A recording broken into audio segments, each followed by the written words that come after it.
I'm Ethan Cole, and if you asked anyone at the office who I was, they'd probably pause for a second before answering. Ethan, the quiet guy, right? That's what I am to them. The quiet guy. But in my head, I'm more than that. I'm the one who stays late. I'm the one who fixes problems no one else can. I'm the one who cares too much. Still here, Ethan? Daniel's voice echoes behind me. I don't look up from my screen. Yeah, just finishing the back-end fix. He walks closer, sipping his coffee. You know, you should really speak up more in meetings. People don't even know what you do. I give a small smile. I'm not really into talking much. Daniel chuckles. Yeah, I noticed. He leaves. I keep working. That's how it always is. I do the work. Someone else gets seen. The next morning, I walk into the office early. Same routine. Same desk. Same silence. Morning, I say softly as I pass Emily at HR. She barely looks up. Morning. I sit down and open my laptop. Within minutes, Richard's voice cuts through the office. Team meeting in 10 minutes. My stomach tightens. Meetings are where I disappear the most. We all gather in the conference room. Daniel sits confidently at the front. I take a seat near the end. Richard starts. We need new ideas for client retention. Something fresh. My heart starts racing. I worked on this all week. I slowly raise my hand. I actually have something. Daniel interrupts immediately. I've been working on a strategy. I freeze. Richard nods at him. Go ahead. Daniel stands up, connects his laptop, and starts presenting. Slide after slide. Every word. Every idea. Mine. I feel my chest tighten. I whisper, that's my work. No one hears me. Daniel continues smoothly. This system will increase retention by at least 40%. Richard smiles. Impressive, Daniel. The room fills with murmurs of approval. I stare at the table. My hands feel cold. After the meeting, I catch up to Daniel in the hallway. Hey, I say, trying to keep my voice steady. He turns. Yeah. That presentation, that was my project. He raises an eyebrow. Was it? You saw it on my laptop yesterday. He shrugs.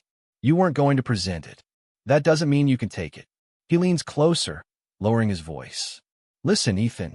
This is how things work. You build. I present. That's not fair. He smirks. Life isn't fair. I stand there, speechless. He pats my shoulder. Relax. We're on the same team. But it doesn't feel like that. Not even close. Later that day, I try again. During another discussion, I speak up. I think we should focus on long-term user behavior instead of short-term metrics. Someone cuts me off. We already tried that. Another voice laughs softly. I stop talking. No one asked me to continue. It's like I never spoke. Back at my desk, I stare at my screen, but I'm not really working. I'm thinking, why do I let this happen? I whisper to myself. Emily walks by again. Hey, I call out. She stops. Yeah. Can we talk for a minute? She sighs but nods. We step aside. I feel like I'm being overlooked. I say carefully. My ideas are being used without credit. She crosses her arms. Do you have proof? I mean, not exactly. But then it's just your word against theirs. I swallow. You don't believe me? She shrugs. I think you need to be more assertive. I try, but people keep interrupting me. Then speak louder. It's not that simple. She checks her watch. Look, Ethan, I have work to do. If you want to be noticed, act like it. She walks away. I stand there, feeling smaller than ever. That evening, the office empties out.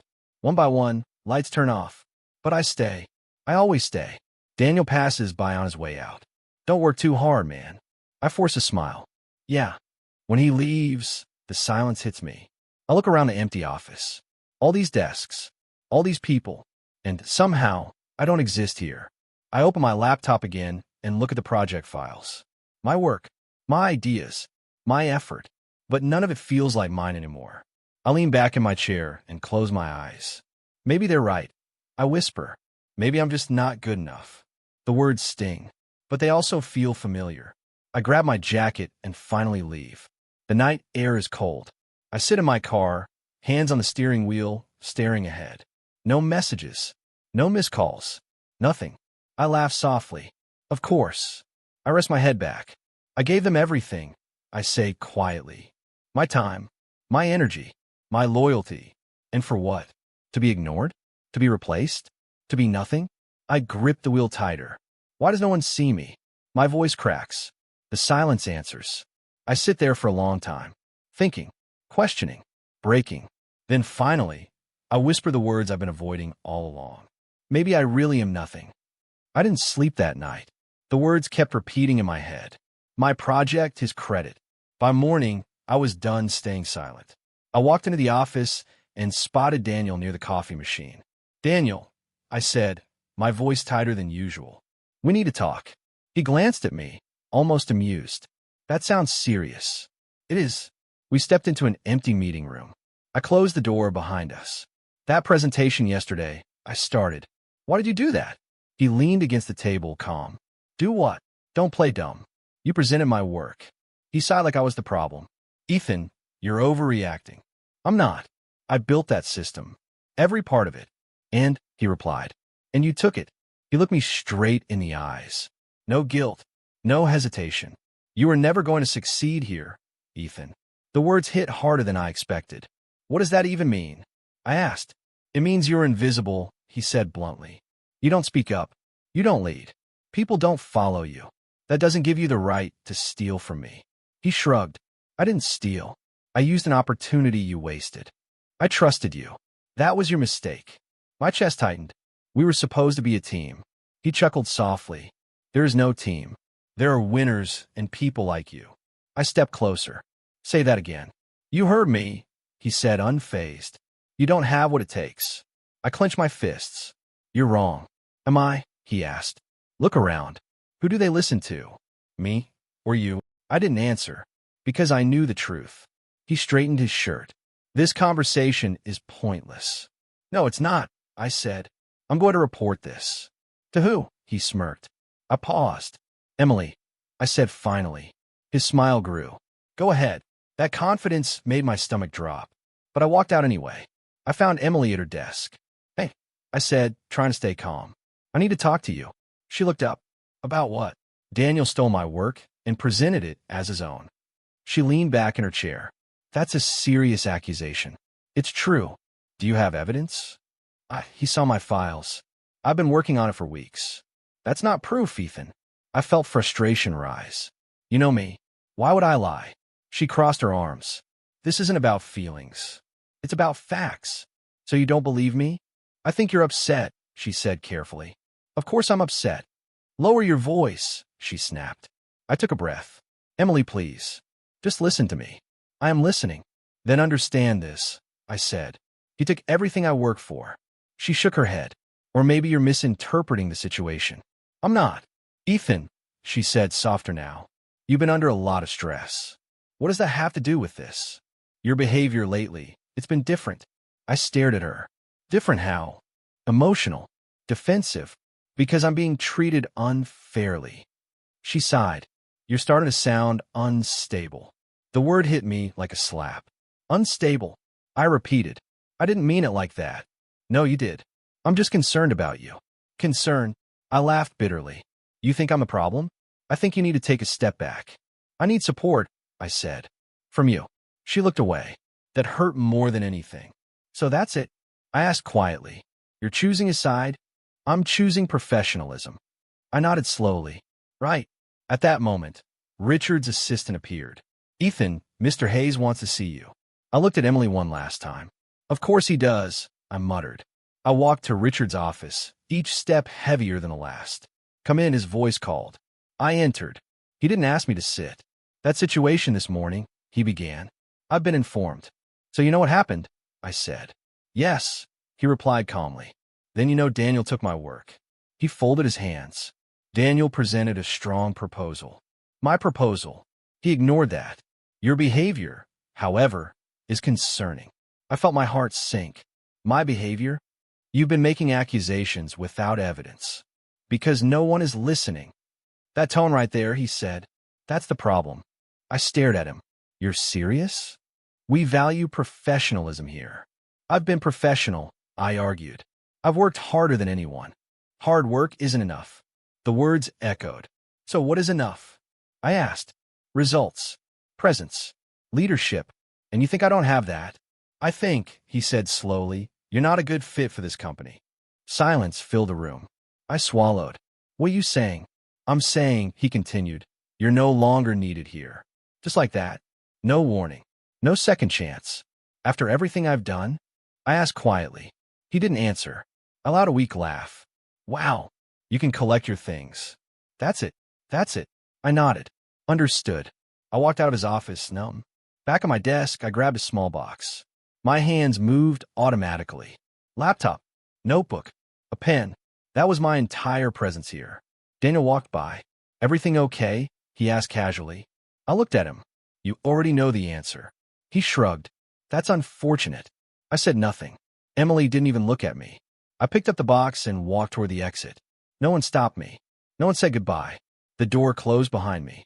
And just like that, I was gone. I reached the parking lot and placed the box on my car. For a moment, I just stood there. Then everything hit at once. I gave them everything. I whispered. My voice broke. My time I trust, everything. I leaned against the car, trying to breathe. But it hurt. It all hurt. I wiped my face, but the tears didn't stop.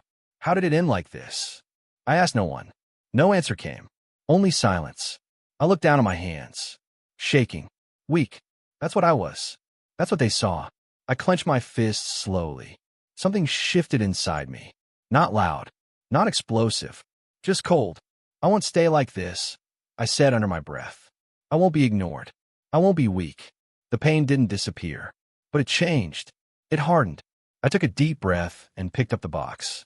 I'll never be this weak again. 3 months later, my life looked nothing like it used to. Payment delayed again. I muttered, staring at my email. No response. Of course. I leaned back in my chair, exhausted. Freelance work sounded easy at first. Be your own boss, they said. Work from anywhere, they said. What they didn't say was this. No stability. No respect. No guarantee. My phone buzzed. Unknown number. I answered. Hello. Hey, is this Ethan? The developer? Yeah. This is Mark. About the project. I sat up. Yeah. I finished it yesterday. Right. So we decided to go in a different direction. My grip tightened. After I completed everything? Yeah, sorry, man. Budget issues. You already approved the work. Things change. The call ended. I stared at the screen. Of course they do. I whispered. I dropped the phone on the table. Another job. Another wasted effort. Another reminder that I didn't matter. I stood up and walked to the window. Empty street. Gray sky. Quiet. Just like me. I need to get out, I said to myself. A few minutes later, I found myself sitting in a small cafe. Laptop open. Coffee untouched. I wasn't really working. Just pretending. Typing random lines of code. Fixing things that didn't need fixing. Keeping my mind busy. Is that your system? I froze. I looked up. An older man stood across from me, pointing at my screen. Well, he asked. I hesitated. Yeah, it's mine. He pulled out a chair. Mind if I sit? I shrugged. Go ahead. He sat down, studying the code carefully. You built this from scratch? He asked. Yeah. Efficient structure, he said. Clean logic. I didn't respond. He looked at me. You don't seem proud. I let out a dry laugh. What's the point? That bad? He asked. Worse. He leaned back. Tell me. I shook my head. You wouldn't understand. Try me. I stared at him for a moment. Something about his tone felt different. Not judgmental. Not dismissive. Just curious. So I spoke. I built something valuable, I said. Someone else took it. He listened. No interruptions. No reactions. Just silence. I lost my job. I continued. My reputation. Everything.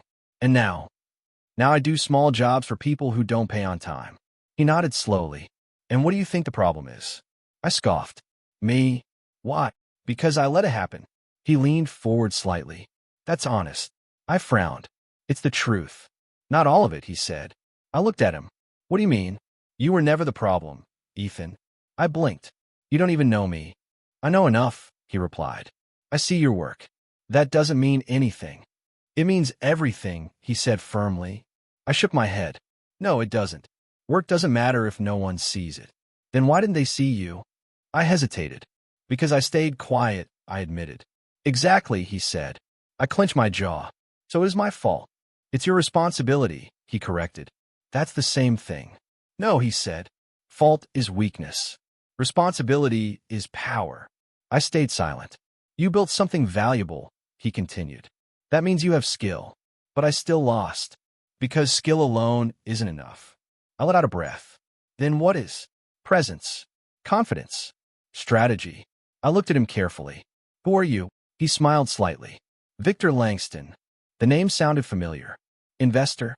I asked. Among other things. I sat up straighter. Why are you talking to me? Because I see potential, he said simply. I laughed softly. You're the first. That's because most people don't look closely. And you do. I do. I studied his face. He wasn't joking. He wasn't doubting. He believed what he was saying. That felt strange.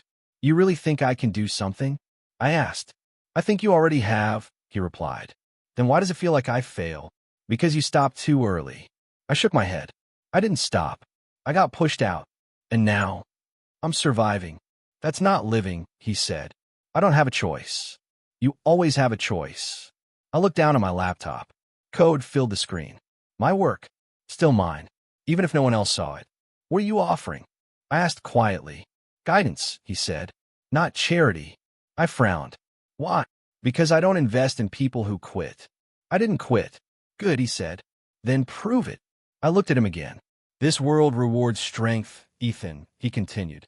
Are you ready to become strong? The question hung in the air. For a moment, I felt that old doubt creeping in. The same voice. You're not enough. But this time, it felt weaker. I lifted my head. Met his eyes. No more running, I said. No more hiding. He nodded slightly. So, I took a deep breath. This time, I didn't hesitate. Yes. Victor didn't waste time. Come tomorrow at 8, he told me. If you're serious. I'll be there, I replied. I showed up early. Of course I did. He glanced at the clock when I walked in. Good. Discipline matters. I'm ready, I said. We'll see, he replied. That first week felt like being rebuilt from the inside. Pitch your idea, he said. I hesitated. It's not fully ready yet. Say it anyway. I took a breath. It's a scalable system focused on user behavior. Stop, he cut in. You're already shrinking it. I'm just being realistic. No, he said firmly. You're being afraid. I stayed quiet. Say it again, he ordered. I straightened. It's a high-impact system designed to outperform current retention models. Better, he nodded. Confidence first. Details later. Every day was like that. Push. Correct. Repeat. Why did you stay silent before? He asked one afternoon. Because no one listened. That's not the reason. It is. No, he said. You didn't make them listen. That one stayed with me. Weeks passed. Then months. We started building something real. A small company. Just the two of us at first. This is risky, I said as we reviewed numbers. Everything worth doing is, he replied. I don't want to fail again. Then fail better, he said. I frowned. That's not reassuring. He smiled slightly. It's the truth. Our first product didn't work. Users aren't engaging, I said. Why, he asked. Maybe the design is off. Maybe your thinking is, he countered. I leaned back. So what do we do? Fix it, he said simply. We rebuilt. Again and again. Each failure hit less. Each lesson stayed longer. Then one day he said, we need someone else. Who? Someone who challenges you. I get enough of that from you. Not enough, he replied. That's when I met her. Sophia Reynolds. She walked into the room like she owned it. This is your big idea? She asked, scanning the screen. I frowned. Yeah. She crossed her arms. It's decent. Decent, I repeated. Victor watched silently. It lacks scale, she continued. You're thinking too small. I'm being practical. You're being safe, she shot back. That's not a bad thing. It is if you want to win. I clenched my jaw. You don't even know the full plan. Then explain it better, she said. I paused. Then I did. This time, I didn't hold back. She listened carefully. When I finished, she nodded slightly. Better. Better? I asked. You're still limiting yourself, she said. But now I see potential. I looked at Victor. You planned this. He smirked. Of course. Sophia joined us. Not as an employee. As a force. Your pricing model is weak, she told me one day. It's competitive. It's forgettable. So what do you suggest? Position it as premium. That's risky. So is staying invisible, she replied. I didn't argue. Because she was right. We adjusted. We improved. We pushed harder. You're changing, she said one evening. I have to. No, she corrected. You're choosing to. I thought about that. She wasn't wrong. For the first time, I wasn't reacting. I was deciding. Slowly, things started working. Clients noticed. Your system increased our retention by 30%, one client said. That's just the beginning, I replied. Victor glanced at me afterward. Good answer. Investors began reaching out. We're interested in your growth model, one said during a call. Let's talk numbers, I replied calmly. After the call, I leaned back. That felt different, I admitted. Because you're different, Victor said. I wasn't invisible anymore. I was present, and people saw it. Then one afternoon, everything shifted again. Victor called me into his office. Sit, he said. I did. He placed a file on the table. What's this? I asked. Open it. I flipped it open. Financial reports. Familiar names. My chest tightened. No way. He watched me carefully. The company that fired you, he said. It's collapsing. I felt something twist inside me. What? Bad decisions. Weak leadership. Internal issues. I stared at the numbers. Declining revenue. Lost clients. Everything falling apart. I let out a slow breath. I didn't expect this. Most people don't see consequences coming, he said. I looked up. Why are you showing me this? He leaned forward slightly. Because we have an opportunity. My heart started beating faster. What kind of opportunity? He tapped the file. We can acquire them. The words hit hard. Acquire them? I repeated. Yes. I leaned back, stunned. The same company. The same place. The same people. All of it within reach. I used to sit in that office, I said quietly. I know. They ignored me. I know. They threw me away. I know, he said again. I looked at him. And now you're saying I can own it? I'm saying you can take control. My hands trembled slightly. This isn't just business for me. It never is, he replied. I stood up and walked to the window. Memories flooded back. The meetings, the silence, the humiliation. They don't deserve it, I said. Deserve has nothing to do with it, Victor said. This is about power. I turned back. And if I take it, then everything changes. I looked down at the file again. Daniel, Emily, Richard, all of them still there. Or maybe not for long. They took everything from me, I said. And now? Victor asked. I closed the file slowly. Now I had a choice. Revenge, justice, or something else entirely. I met his eyes. The hesitation was gone. What's the first step? I asked. The process started faster than I expected. Focus on control, not emotion, Victor told me.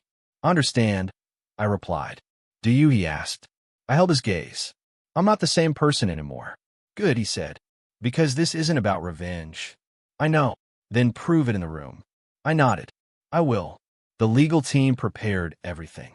Numbers, terms, strategies. This is your lead, Victor reminded me. I'll observe. I've got it, I said. Show me. The day came. I stood outside the building I once walked into as nothing. Now I was here with purpose. I took a breath. Ready? Sophia asked beside me. More than ever. We stepped inside. The same lobby. The same floors. But the feeling was different. People looked at me. Not past me. At me. Good morning, sir, the receptionist said. Sir. I almost smiled. We moved toward the conference room. Each step felt steady. Controlled. Deliberate. The door opened. And there they were. Richard. Daniel. Emily. All in one room. For a second, silence filled the space. Then Daniel spoke. Ethan. His voice was uncertain. I looked at him calmly. Mr. Cole, actually. His face changed instantly. Shock. Discomfort. Fear. I walked in without waiting. Sophia sat beside me. Victor stayed, quiet in the background. Richard stood up, forcing a smile. It's good to see you again, he said. Is it? I replied. He cleared his throat. We're glad to discuss terms. I took my seat slowly. I'm not here to discuss. The room went still. I'm here to decide. Richard's smile faded slightly. We believe a collaborative approach will be beneficial, he said. I don't, I replied. Daniel shifted in his chair. Ethan, maybe we can talk this through. I raised a hand. Don't. He stopped immediately. I turned to Richard. You're losing clients, I said. Your revenue is dropping. Your internal structure is unstable. He tried to stay composed. We're addressing those issues. You're reacting to them, I corrected. That's not the same thing. He said nothing. I leaned forward slightly. I'm offering you a solution. A solution? He repeated. Yes, I said. Me? Sophia glanced at me, approving. Richard folded his hands. And what exactly are you proposing? Full acquisition, I said. Control shifts to us. Daniel's eyes widened. That's extreme. No, I replied. That's necessary. He shook his head. You can't just walk in here and take over. I looked at him. I already have. Silence. Heavy. Unavoidable. Emily sat quietly, avoiding my eyes. I noticed. Of course I did. Richard tried again. This company has history, he said. We built it from the ground up. And now it's falling apart, I replied. We can recover. With what? I asked. The same leadership that caused this? He tightened his jaw. Watch your tone. My tone is the least of your problems. Sophia spoke calmly. The numbers are clear. Richard glanced at her. And you are? Sophia Reynolds, she said. Consultant. He nodded slightly. Right. I slid the file across the table. These are the terms, I said. Richard opened it. His expression shifted as he read. This gives you majority control, he said slowly. Yes. And what happens to current management? That depends. On what? Performance, I replied. Daniel leaned forward. You're serious? I met his eyes. Completely. He laughed nervously. This is insane. No, I said. This is business. He shook his head. You don't belong in this position. I smiled slightly. I do now. He went quiet. Richard closed the file. This is a big decision, he said. Not for me. For us, he corrected. I stood up slowly. You don't have time, I said. Every day you delay, your value drops. He looked up at me. Are you threatening us? I'm stating facts. Emily finally spoke. Ethan. Her voice was soft. Careful. I looked at her. She hesitated. I didn't expect this, she said. Neither did I replied. She swallowed. Things were complicated. No, I said calmly. They were clear. She looked down again. I turned back to Richard. You have one chance, I said. Accept the terms. And if we don't, I held his gaze. Then someone else will. Silence filled the room again. Different this time. Heavier. Final. Daniel leaned back, shaken. Richard looked at the file again. Emily said nothing. I picked up my pen and placed it on the table. I'll give you until tomorrow, I said. That's not enough time, Richard argued. It's more than you deserve. Sophia stood beside me. We're done here, she said. Victor finally spoke. Think carefully, he added. I turned toward the door, then paused. I looked back at them. The same people who once looked through me. Now they couldn't look away. Everything had changed. Completely. I walked out without another word. And this time, I knew exactly who I was. The deal closed in less than a week. Congratulations, Victor said, shaking my hand. It's done. I asked. It's yours. I exhaled slowly. Mine. The same company that once erased me. Now it answered to me. Don't celebrate yet, Sophia said. Now the real work begins. I know, I replied. And remember, Victor added, control your emotions. I will. I walked into the building again. No hesitation this time. Good morning, Mr. Cole, the receptionist said. Morning, I replied. I headed straight to the executive floor. My floor. The office felt different. Quieter. Tense. People watched me carefully. Waiting. Wondering. I stepped into the main office and looked around. Same desks. Same walls. Different power. I didn't rush. I observed. Listened. Learned. That team is underperforming, Sophia said beside me. I noticed, I replied. What's your move? Not yet, I said. I want to see everything first. She nodded. Good. I spent the morning reviewing reports. Performance charts. Client feedback. Internal issues. Everything I never had access to before. Interesting, I murmured. Victor entered quietly. What do you see? Patterns, I said. Weak leadership. Poor decisions. And I know where to start. Good. A knock came at the door. Come in, I said. Daniel stepped inside. For a moment, neither of us spoke. Can we talk? He asked. I leaned back slightly. We are talking. He closed the door behind him. I just wanted to say he hesitated. I was under pressure. I raised my hand. No. He froze. That's not what happened, I said. He frowned. Ethan, listen. You were selfish. I cut in. Silence. You saw an opportunity, I continued. And you took it. It wasn't like that. It was exactly like that. He looked down. I didn't think it would go this far. You didn't think at all. He ran a hand through his hair. I'm sorry. I studied him. For the first time, he looked unsure. Weak. I believe you regret it, I said. His eyes lifted slightly. But that doesn't change anything. His face fell. So what happens now, he asked. That depends on what you bring to this company, I replied. I can help, he said quickly. I know the system. I know the clients. I know, I said. I built most of it. He went quiet. I'll evaluate your performance, I added. That's it. That's all you get. He nodded slowly. Thank you. Don't thank me, I said. Earn it. He left without another word. I sat there for a moment. No anger. No satisfaction. Just clarity.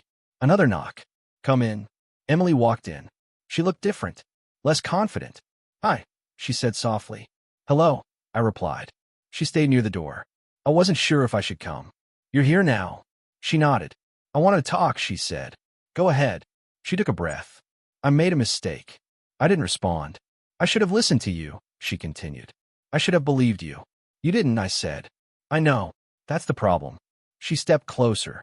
I thought I was being professional. You were being convenient. She flinched slightly. That's not fair. It is, I replied calmly. You chose the easier side. I was trying to avoid conflict, and I paid for that. She looked down. I regret it, she said quietly. I watched her, the same person who once doubted me, now standing here, asking for something. Understanding. Forgiveness. Maybe both. You didn't believe me when it mattered, I said. Her eyes filled slightly. I know. In that moment, I continued. That's when everything changed. She nodded. I can't undo it, she whispered. No, I agreed. You can't. Silence stretched between us. So what now? She asked. You do your job, I said. Like everyone else. That's it. That's all. She looked at me, searching for something. But I had nothing else to give. Understood, she said finally. She turned and walked out. I didn't stop her. Another chapter closed. Victor stepped in again. You handle that well, he said. I told you, I replied. No emotions. He studied me. Not no emotions. Controlled emotions. I nodded. Maybe. Another meeting was scheduled. Richard, of course. He entered with less confidence than before. Ethan, he said. I didn't stand. Sit, I replied. He sat. I assume this is about my position, he began. It is. He leaned forward. I built this company. I know, I said. I dedicated years to it. I know. I can still fix things. I looked at him carefully. And I rebuilt myself, I said calmly. He paused. That's not the same, he argued. It is, I replied. Because I learned from failure. He sighed. So what are you saying? I'm saying your leadership led to this collapse. That's not entirely true. It's true enough. He leaned back, defeated. What happens to me? He asked. I didn't answer immediately. I let the silence sit. Then I spoke. You stepped down. His eyes closed briefly. I see, he said. This isn't personal. I added. It feels personal. It's not, I replied. It's necessary. He nodded slowly. I understand. For the first time, he looked honest. Not powerful. Not in control. Just human. I wish things were different, he said. So do I replied. He stood up. Good luck, Ethan. Take care, Richard. He left. And just like that, it was over. I looked around the office again. Same place. Different story. Sophia walked in. Well, she asked. Decisions made, I said. Any regrets? I thought for a moment. No. Good, she said. I stood up and walked toward the window. People moved below. Life continued. Nothing stopped. Nothing waited. Some stayed, I said quietly. Some left. Sophia nodded. That's how it works. I exhaled slowly. Not revenge. Not anger. Just balance. Just truth. Justice, I said. I stand in my office, staring at the city through the glass. The same office. The same view. But everything feels different. Feels strange, doesn't it? Sophia's voice comes from behind me. I don't turn immediately. Yeah. She steps closer. You used to sit outside this room. I remember. And now you're here. I nod slowly. I am. She studies me. You got your revenge. I shake my head. No. She raises an eyebrow. No. I got my life back. She crosses her arms. That's a better answer. I turn to face her. For a long time, I thought I needed to prove something, I say. To them, she asks. To everyone. And now I don't care about that. She smiles slightly. That's growth. Or clarity. Same thing, she replies. I walk to my desk and run my hand across the surface. I used to be afraid of this place, I admit. Why? Because I felt small here. And now? I don't. She nods. Good. I sit down and lean back. So what happens next? She asks. Work, I say. She laughs softly. Of course. Victor walks in without knocking. That's a habit you should fix, I say. He smiles. You'll get used to it. Sophia steps aside. We were just talking about what's next. Victor looks at me. So, I keep building, I reply. He nods. That's the right answer. I glance at both of them. You know, I say, a few months ago, I couldn't even imagine this. And now you're leading it, Sophia says. Yeah. Victor leans against the wall. What changed? I think for a moment. I did. He smiles. Exactly. There's a brief silence. Then Sophia speaks again. What about them? She asks. I know who she means. Daniel. Richard. Emily.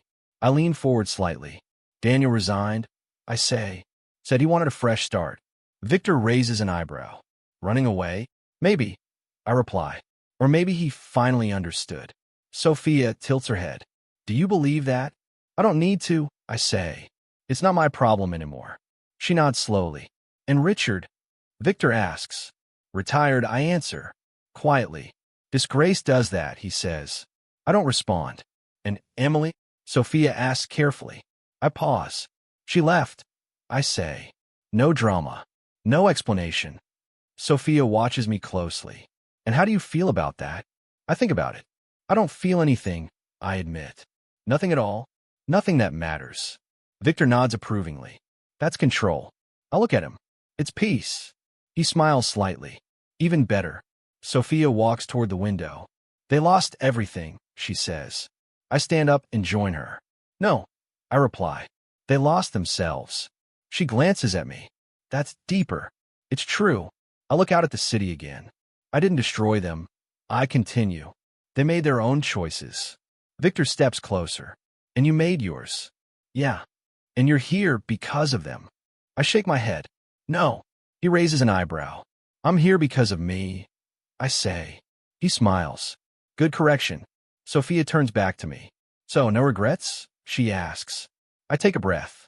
No regrets. No anger? Not anymore. No need to prove anything. None. She smiles. Then you've already won. I walk back to my desk. My laptop sits there, waiting. Familiar. Simple. I open it. The screen lights up. A new project file. Blank. Full of potential. Victor watches me. Back to work already? I never stopped. I reply. Sophia leans against the desk. What's this one about? Growth, I say. She smiles. Of course it is. I start typing. Lines of code appear. Clean. Precise. Mine. Not for validation. Not for approval. Not for recognition. Just for me. This feels different, I say. Ow. Victor asks. I'm not chasing anything anymore. Then what are you doing?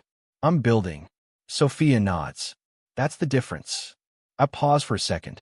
Then I speak again. You know what the worst part was? I ask. What? She replies. Thinking I wasn't enough. Victor crosses his arms. And now I know I was always enough. Sophia smiles. You just needed to see it. Yeah. I look at the screen again. Then at my reflection in it. I barely recognize the person staring back. Not weak. Not invisible. Not broken. Stronger. Calmer. Clear. This isn't the end, Victor says. I know. I reply. It's just the beginning. I nod. Exactly. Sophia pushes off the desk. Well, Mr. Cole, she says, don't keep the future waiting. I smirk slightly. I won't. They both head toward the door. Victor pauses. You did well. Thank you. I say. Sophia adds, don't get comfortable. I won't. They leave. The room falls quiet again. But this time, it's not empty. It's peaceful. I sit back for a moment, thinking, not about the past, not about what I lost, but about what I became. Every moment, every failure, every betrayal, it all led here. I place my hands on the keyboard again, and I smile slightly, because this time, I'm not doing it for them. I'm doing it for me. I take a deep breath and whisper to myself. They treated me like nothing, but I became everything they couldn't ignore.